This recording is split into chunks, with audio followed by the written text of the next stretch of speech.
Pemirsa, masuknya investasi asing ke Ibu Kota Nusantara IKN masih menjadi misteri. Padahal investasi nyata dari investor merupakan kebutuhan pokok jika ingin IKN benar-benar terwujud. IKN tanpa investasi, khususnya investasi asing, bisa menjadi petaka bagi APBN. Menteri Investasi Bahlil Lahadalia mengonfirmasi hingga saat ini belum ada investasi asing yang masuk ke IKN. Lantas bagaimana nasib pembiayaan IKN? Apakah IKN akan semakin membebani keuangan negara? Kami akan membahasnya bersama dengan tenaga ahli utama KSP Ali Mohtar Ngabalin dan ekonom Indef Abra Talatov. Selamat malam Bang Ali, Mas Abra. Selamat malam Mbak Zilvia. Assalamualaikum. Waalaikumsalam Bang Ali, jumpa lagi. Singkat cerita Bang Ali, apa yang membuat investor asing belum berinvestasi di IKN? Ya, yang pertama yang harus disampaikan dan harus diketahui oleh publik bahwa tahapan pertama pembangunan IKN ini telah mencapai 80% dan karena itu dia akan masuk lagi pada tahapan tahap kedua, tahap ketiga, dan tahap keempat. Kalau Mbak Zilvia menanyakan kenapa sampai sekarang belum ada investasi asing masuk, maka salah satu jawaban yang paling terpenting adalah tahap pertama ini akan selesai dan itu sebabnya kita ketahui kemarin salah satu tugas terpenting dan utama yang hendak dan akan dilakukan oleh Pak Bambang, mantan kepala IKN, IKN itu, kepala otoritas tidak ada lain kecuali adalah mewakili Presiden, utusan khusus Presiden untuk dan atas nama pemerintah, untuk dan atas nama negara, melakukan kerja-kerja nyata dari international networker yang dimilikinya. Bang Ali, kenapa harus tunggu pembangunan tahap pertama selesai baru investasi asing masuk? Nah, dengan pengalaman dalam memandung untuk investasi. Oh iya dong, kalau tahap pertama itu terkait dengan infrastruktur. Karena itulah maka kita kenal ada 3 opsi yang diberikan itu kan. Yang pertama itu adalah kepemilikan tanah itu apakah menjadi milik daripada para investor yang akan masuk, apakah ada kerjasama pemerintah dengan badan usaha lain, ataukah mereka sewa. Tahap pertama ini menjadi penting Mbak Zilvia karena infrastrukturnya harus mantap, sehingga semua yang begitu pemerintah atau nanti meyakinkan para investor asing itu benar-benar bisa terima dan melihat betapa dahsyatnya pembangunan IKN. Itu logikanya dan itu yang akan dijalankan oleh pemerintah. Oke, sampai di situ dulu Bang Ali. Saya pindah dulu ya ke Mas Abra dari Indef untuk bisa menganalisa jawaban Mas Ali tadi. Tadi Mas Abra, Bang Ali mengatakan bahwa para investor menanti dulu pembangunan tahap pertama selesai. Tapi sebelumnya kita juga ingat dari tahun 2022 sampai 2023 Presiden Jokowi berulang kali mengatakan antrian investor yang ingin berinvestasi di IKN itu sudah panjang. Tapi sekarang kenapa harus tunggu dulu tahap pembangunan pertama itu selesai Mas Abra? Apakah memang karena belum teryakinkan dengan persoalan lahan, air dan sebagainya? Iya. Jadi yang pertama yang perlu disoroti mengenai progres pembangunan IKN ini adalah memang sejak awal ya investor tentu melihat ya dari sisi perencanaan sampai pelaksanaan ini sejauh mana pemerintah secara objektif ya merencanakan berdasarkan kapasitas negara, dalam hal ini adalah supporting dari APBN.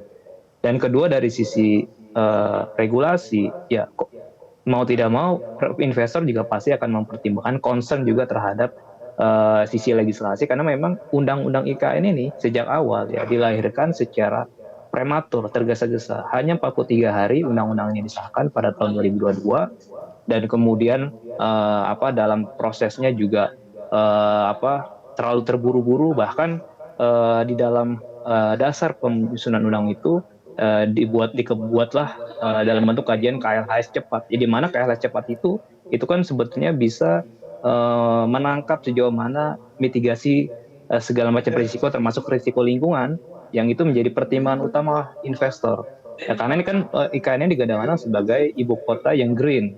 Artinya berwawasan lingkungan, berwawasan sosial juga. Tetapi dalam prosesnya di awal memang ini dilakukan secara prematur. Itu yang pertama. Yang kedua, investor juga tentu akan melihat dari sisi fundamental ekonomi Indonesia, tantangan ekonomi Indonesia seperti apa. Bukan hanya ansih melihat apa saja yang sudah diberikan pemerintah dalam memfasilitasi investasi di IKN, termasuk juga tadi dalam konteks supporting di tahap 1 seluruhnya dalam hal pembangunan infrastruktur dasar itu disupport oleh pemerintah. Tapi investor akan melihat secara holistik, secara makro, bukan hanya di sudut di konteks IKN, tapi juga di perekonomian Indonesia sejauh mana, dan juga dalam aspek bagaimana risiko fiskal ke depan.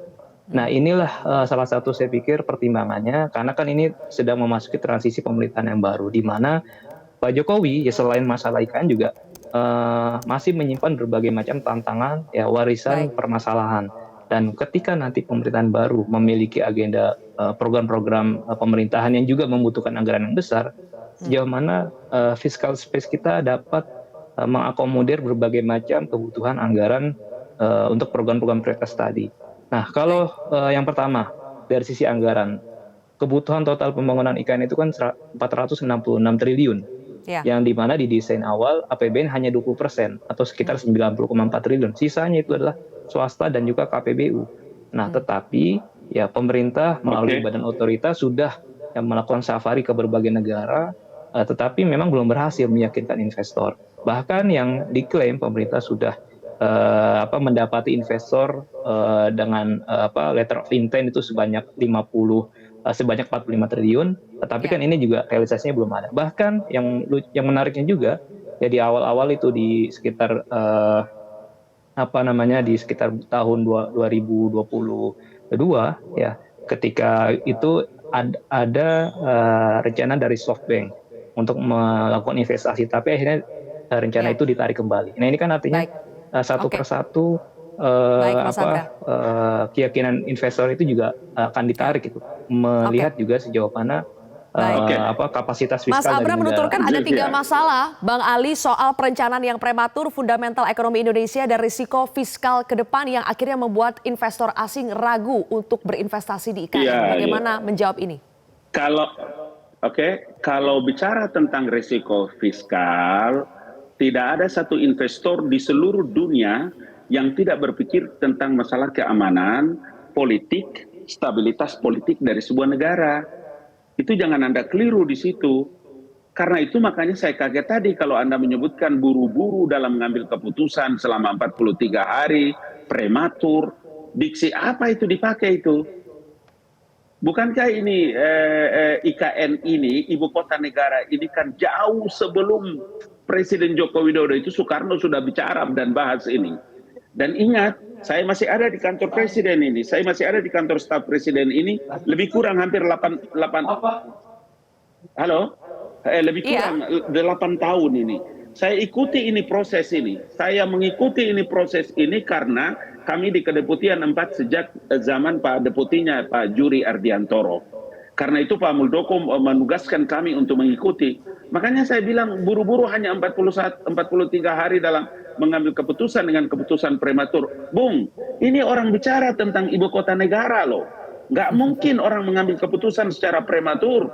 Tidak mungkin orang mengambil keputusan dengan presiden mengambil keputusan secara emosional dalam hanya 43 hari. Kemudian bicara tentang resiko fiskal yang tadi Anda sebutkan itu, semua orang bicara tentang bagaimana stabilitas politik dalam negeri. Itu sebabnya ketika terpilihnya Prabowo Gibran ini, kenapa tadi Bapak Presiden mengemukakan terhadap antrinya para investor asing itu dengan bagaimana untuk bisa menginvestasikan di ibu kota negara, di IKN. Nah, saya menyebutkan sejak awal tadi adalah salah satu tugas terpenting yang Presiden memberikan kewenangan itu kepada Pak Bambang, dan beliau juga dengan luar biasa legowo kemudian punya komitmen untuk bisa mempercepat pembangunan IKN. Ini yang saya kira mari kita lihat dalam frame yang lebih baik terhadap satu cita-cita besar bagi pembangunan Intinya ibu Bang kota Ali negara. menampik lah ya apa yang disampaikan oleh Mas Abra dari Indef. Tapi kalau begitu pertanyaan saya, antrian yang panjang itu ada di mana sekarang Bang Ali? Kan kenyataannya memang realisasi investasi asing itu belum kita lihat sampai sekarang. Oh iya, jelas dong. Pemerintah juga membuka ruang terhadap bagaimana mereka melakukan gentleman agreement, ya kan? Gentleman agreement itu adalah tadi yang dipastikan adalah bagaimana memang infrastruktur wajah ibu kota negara ini dibangun dalam tahap pertama ini dengan 80%. Jadi harus dilihat dalam posisi seperti itu. Itu sebabnya cita-cita besar IKN ini adalah sebuah cita-cita yang tidak mungkin juga orang itu melakukan atau pemerintah atau Presiden Joko Widodo melakukan dengan secara prematur. Kalau di mana mereka antri itu, ya lewat gentleman agreement, lewat seluruh infrastruktur, lewat seluruh jaringan pemerintah yang hari ini ada dilakukan. Gitu. Kalau begitu, bisakah kita berpegang hanya kepada gentleman agreement atau letter of intent? Mas Abra, boleh dijawab nanti, kita jeda terlebih dahulu pemirsa. Prime Time News akan kembali sesaat lagi. Tempat yang terbaik, saya sampaikan, saya kan nggak suka pujian. Yang saya inginkan adalah investasi Bapak, saya sampaikan. Dia langsung komitmen, tapi nggak saya sebut angkanya karena belum sign. Saya nggak mau ngomong kalau belum tanda tangan betul. Tapi gede banget. Gede banget kita tanda tangani, insya Allah nanti di bulan Juli di Abu Dhabi atau di Dubai. Baik, kita lanjutkan kembali pemirsa. Masih ada Mas Abra dari Indef dan juga Bang Ngabalin dari KSP. Mas Abra, sudah ada beberapa komitmen yang tadi menurut Presiden gede banget dan akan segera ditandatangani. Bang Ali juga mengatakan sudah banyak sekali gentleman agreement atau letter of intent. Bisakah kita berpegang pada janji-janji atau komitmen-komitmen itu? Ya tentu kita sama sekali belum bisa ya menggaransi apakah komitmen tadi akan direalisasikan ya karena memang konteksnya investor tadi ya saat ini kita dengar masih melakukan feasibility study, artinya juga masih menjajaki kemungkinan potensi dan juga tentu berbagai risiko ke depan. Nah dan bukan hanya publik sebetulnya yang mengkhawatirkan, kalau kita ikuti diskusi antara pemerintah dengan DPR dengan Banggar, dari pihak legislatif pun seringkali mempertanyakan bagaimana ke depan ya target-target pembangunan IKN ini bisa bebannya itu tidak terlalu dibebankan kepada APBN. Nah ini kan meskipun dikatakan bahwa ini masih tahap pertama, tetapi dengan realisasi dari 2002 sampai 2024 yang sudah mencapai 72 triliun alokasinya, ini kan ada potensi ya nanti ketika di tahun-tahun depan ya ketika investor swasta belum bisa masuk, kita akan kembali menghadapi drama perebutan alokasi APBN untuk kebutuhan IKN maupun kebutuhan anggaran yang lain, termasuk juga kita simak dalam seminggu terakhir berbagai kementerian lembaga juga mengajukan tambahan anggaran yang sangat besar. Nah, artinya juga investor akan melihat risiko nih seberapa jauh kapasitas fiskal kita bisa mengalokasikan untuk pembangunan IKN. Nah, di sisi lain juga publik ya sentimen publik terhadap pembangunan IKN menggunakan APBN ini juga semakin negatif. Kenapa? Karena kalau dibandingkan dikomparasikan dengan misalkan dengan belanja sosial misalnya, itu porsi pembangunan IKN ya itu kurang lebih mencapai 15,7%. Kalau misalkan dibandingkan dengan bansos yang senilai 460 triliun. Nah, jadi publik juga akan menilai apakah cukup adil ya. Anggaran negara yang cukup terbatas ini ya dipaksakan untuk terus mendanai APBN ketika swasta maupun BUMN ya masih belum berminat untuk masuk. Itu, Mbak. Dan yang berikutnya juga yang saya pikir cukup penting menjadi pertimbangan investor adalah masih banyaknya persoalan-persoalan dasar di IKN, misalnya mengenai risiko kerusakan lingkungan ataupun dampak lingkungan, dan ini juga sudah terlihat beberapa kali terjadi banjir di kawasan IKN. Kemudian juga ada concern terhadap ketersediaan air minum maupun air bersih. Nah ini belum jelas dari mana nanti sumber ketersediaan air dan juga kebutuhan dasar yang lain. Oke, ada beberapa hal yang disebutkan Mas Abra, tapi saya ingin menyoroti soal penggunaan APBN untuk pembangunan IKN. Bang Ali, pembangunan IKN saat ini sudah menyedot hampir 20% atau sudah 72,3 T dari pagu alokasi APBN untuk IKN, yang mana itu sebesar 89,4 triliun. Apakah ada jaminan, ada garansi bahwa undang-undang IKN tidak akan direvisi untuk menaikkan pagu 20% itu sambil menunggu investor asing masuk? dipastikan itu akan seperti berjalan sama seperti pertama kali ditetapkan Undang-Undang IKN. Kenapa saya perlu menyampaikan ini? Dari tadi yang disebutkan oleh Bang Ibrar itu, feasibility study yang kami dengar dan kami lakukan dan kami lihat secara langsung dari beberapa negara yang datang, kami datang ke IKN itu lebih kurang sudah 14 kali dan melihat secara langsung di lapangan. Jadi kalau ada sinyalemen atau statement seperti yang tadi dikemukakan juga oleh Bang Ibrar itu bahwa negara-negara itu juga masih melakukan feasibility study, berarti Anda keliru.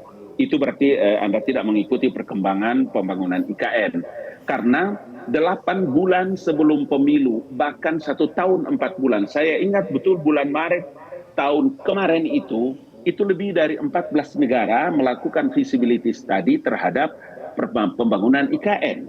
Jadi bukan baru sekarang, bukan baru mereka baru mau melihat. Saya ingin mengatakan bahwa sejak awal Republik Indonesia tidak saja dalam negeri tapi luar negeri juga menjelaskan tentang seperti apa nanti perkembangan stabilitas politik dalam negeri. Nah, setelah pemilu selesai, kemudian presiden terpilih itu adalah Prabowo Subianto dan Gibran Rakabuming Raka. Nah, respon luar biasa terhadap terpilihnya calon ini, itulah yang tadi juga menjadi antrian yang cukup panjang, termasuk terakhir. Mereka membicarakan ini langsung dengan Bapak Presiden Joko Widodo, kemudian kemarin di Singapura mereka bicara juga dengan Presiden terpilih Pak Prabowo, kemarin di kunjungan Presiden Prabowo, Presiden terpilih juga bicara tentang masalah Palestina. Itu juga. Jadi saya ingin memastikan bahwa apa yang menjadi apresiasi luar biasa dari terpilihnya juga presiden terpilih ini adalah menjadi satu keyakinan penting bahwa stabilitas politik dalam negeri itu aman dan itu adalah menjadi jaminan terpenting bagi pembangunan IKN di masa akan datang. Kita dengarkan dulu, di sini kami memiliki ada pernyataan dari Menko Kemaritiman dan Investasi Luhut Binsar Panjaitan dalam acara HIPMI 10 Juni lalu. Luhut mengatakan rasio utang pemerintah masih tergolong sangat rendah. Luhut yakin berbagai program unggulan pemerintahan Joko Widodo maupun pemerintahan berikutnya seperti IKN dan makan siang gratis bisa berlanjut. Kita simak pernyataannya. Kemudian juga kita target pertumbuhan ekonomi dapat dicapai tanpa mengorbankan keberlanjutan fiskal.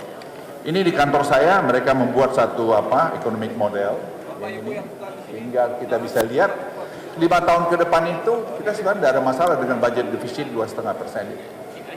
Tidak ada masalah. Jadi kalau orang ribut di luar bangku ini bogor itu tidak ada. Ini kita bisa menyelesaikan ibu kota, kita bisa menyelesaikan tadi tol Sumatera, kita juga bisa menyelesaikan proyek-proyek lain, makan bergizi, yang itu kan dilakukan secara bertahap dengan membangun. Saya kira ide presiden terpilih untuk membuat SMA unggul 20 secara bertahap dan dikaitkan dengan makan bergizi. Dan itu kita kaitkan dengan program graduate program seperti Singhua dan juga nanti Ivy League. Itu suatu langkah yang super strategis untuk menatap Indonesia emas tahun 2045. Anda lihat angka ini, saya nggak usah jelaskan panjang lebar, Anda saya kira paham. Kita nggak ada masalah. Hutang kita masih sangat reasonable untuk dibayar. Koordinasi peningkatan defisit dalam batas realokasi belanja menjadi produktif. Dan semua kita lakukan secara bertahap, berkelanjutan, fiskal ini juga akan terus. Rasio utang diklaim aman, IKN sampai makan siang gratis masih bisa berlanjut. Apakah Indef memiliki analisa yang sama atau berbeda, Mas Adra?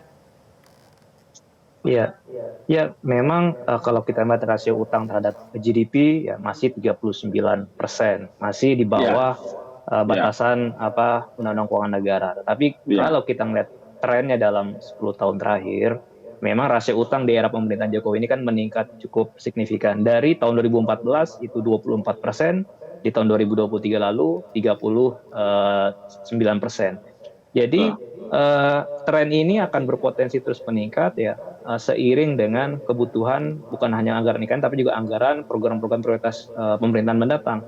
Nah, di sisi lain yang sebetulnya akan menjadi risiko adalah bukan hanya dari sisi belanja, dari sisi penerimaan, karena pemerintah juga harus hati-hati melihat bagaimana ke depan risiko penerimaan negara akan tertekan ya karena faktor eksternal dan juga faktor domestik di mana pertumbuhan ekonomi dan daya beli masyarakat juga masih tertekan, dan ini terkonfirmasi ya dari realisasi penerimaan pajak kita per April kemarin di beberapa sektor khususnya industri pengolahan, karena industri pengolahan ini sebagai kontributor utama penerimaan perpajakan kita justru pertumbuhannya negatif 13,8% Baik. sampai April tahun lalu.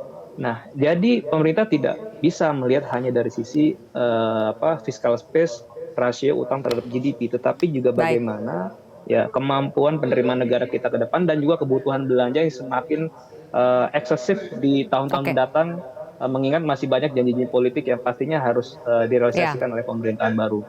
Baik, oke, sayang sekali waktu kita sudah habis, tapi Bang Ali mudah-mudahan ini bisa menjadi Baik. catatan pemerintah ya, semua masukan ini. Terima kasih Bang Ali dan juga Bang Abra Oke. dari Indef sudah bergabung bersama kami di Prime Time News hari ini.